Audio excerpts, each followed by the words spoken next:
Hi, I'm Penn Shelton. I'll be doing part B for the Anorexia Nervosa presentation. My partner is Tina Weisler, and hopefully the article I picked isn't too redundant in presenting information about anorexia. Looks like I'm a little opaque here in the bottom right corner. Hopefully you can see and hear me okay. So I'm just gonna click through our slide till I get to my section. Right here, I'll be adding the link for these videos when we upload it. So these are the overview slides that Tina will be covering. And I'll jump right in. The article I picked was submitted to the British Medical Journal, and it is an evidence-based overview of anorexia nervosa, beginning with basic facts about the condition, moving into treatment and outcome. So anorexia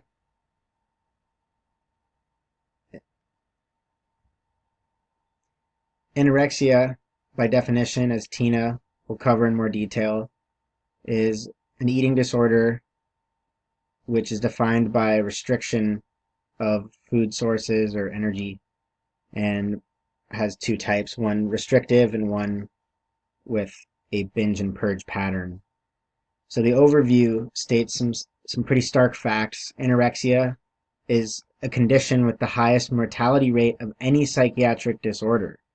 It's more than schizophrenia, more than bipolar. 80 to 90% of patients with anorexia are female.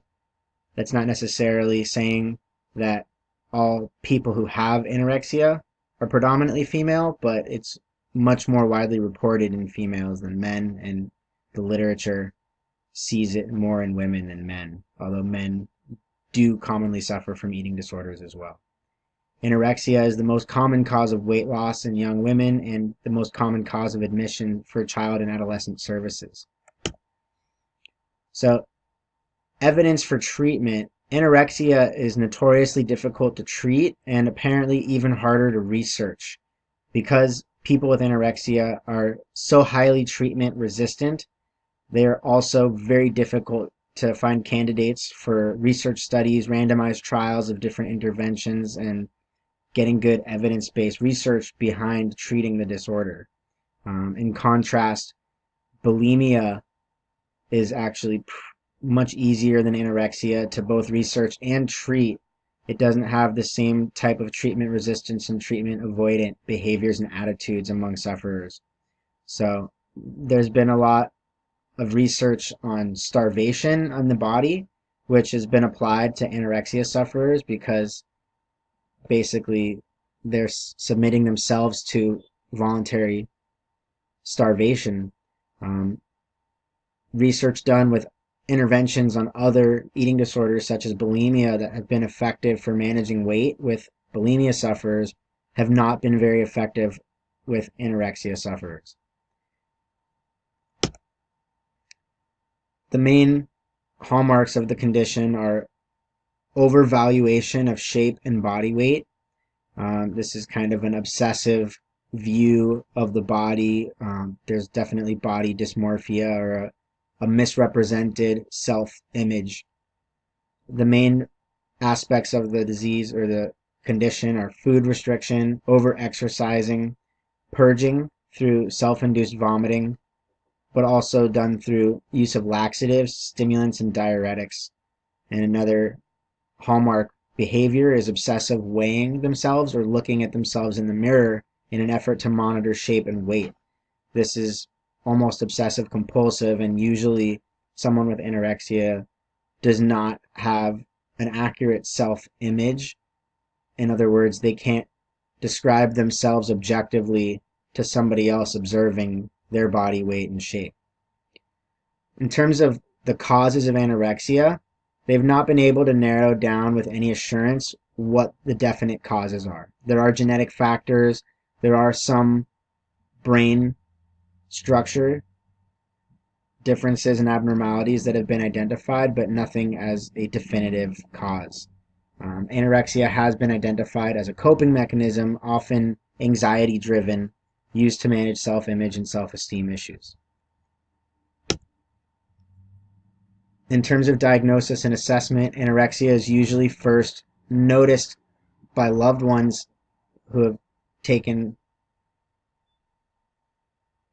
notice of their loved one's great weight loss to the point where it's not only noticeable but sometimes described as grotesque. On the condition getting worse, there are a great many medical issues that can come primarily through malnutrition and underweight. The primary care physicians are the first line of defense or intervention for anorexia sufferers. It's difficult to make a differential diagnosis, usually because other medical conditions must be ruled out first, as well as psychological conditions. It's usually easier or more recommended to make a positive diagnosis of psychologically driven weight loss as opposed to ruling out through exclusion the way that we've learned to make other differential diagnoses. Referral and support from eating disorder specialists is required, and treatment of anorexia can be frustrating to those who are treating because those suffering are very treatment resistant, avoidant, and dishonest by definition with both loved ones and care providers.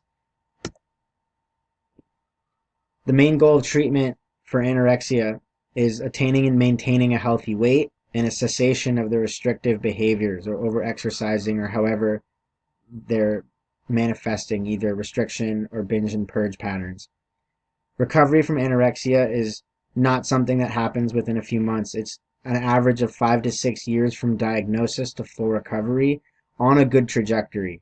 Many people with anorexia are chronic relapsing into the condition, and it can take a great many more years for them to be able to claim a full recovery. Secondary treatment is necessary for other mental health conditions. These can be common conditions like depression, anxiety, or post-traumatic stress disorder. And this is necessary in order to help manage the underlying motivations of the eating disorder behavior.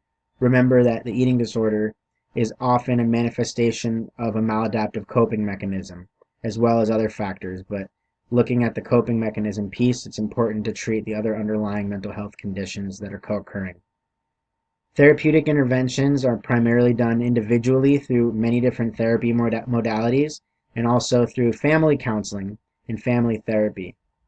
These have shown great effectiveness because oftentimes, like other forms of addiction, it can create a great difficulty in any family dynamic, and the individual suffering often has backlash from their family because the family sees the self-destructive behaviors and often misunderstand the root cause of these behaviors. And they don't always understand that the person is suffering greatly.